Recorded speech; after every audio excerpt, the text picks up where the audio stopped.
Anthony De Bono, r-raġel tal-eks Ministru Giovanna De Bono, mistenni jitresa l-qorti fis-sigħat li ġejjin. It-tnejn fil-għaxija kien irrapportat li De Bono mistenni jidher quddiem il-ġustizzja tul il-jum ta' Tlieta. Iktar kmieni din il-ġimgħa De Bono kien interrogat fid-depo tal-Pulizija għal diversi sigħat. Interrogazzjoni li saret wara li f'April kien approvat l-ewwel whistleblower uffiċjali skont il-liġi li l-Parlament daħħal is-sena li għaddiet. De Bono li kien imexxi d-Dipartiment tax-Xogħlijiet Pubbliċi taħt il-Ministeru ta' Għawdex mistenni jiffaċċja akkużi brabta mal-allegazzjonijiet li kien jibgħat kuntratturi jagħmlu xogħol fil-privat imħallas minn fondi pubbliċi.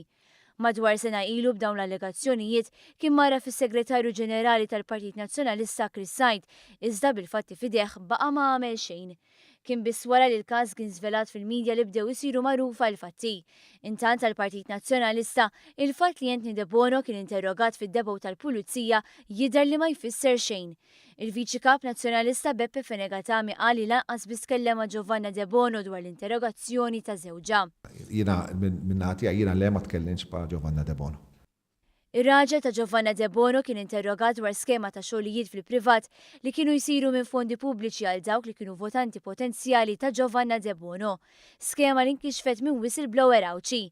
Minkejja dan kollu Fenegatami jibqa' jinsisti li De Bono m'għandha ebda responsabilta xterfa. Fil-każ ta' Giovanna De Bono hemm allegazzjonijiet li s'ista' ma rriżultaw fix-xejn. Anke jekk bħal Simon Busuttil, Beppe Fenegatami baqa' jiddefendi lil De Bono u ħarab milli jwieġeb meta mistoqsi dwar għal xi qed jagħmel hekk.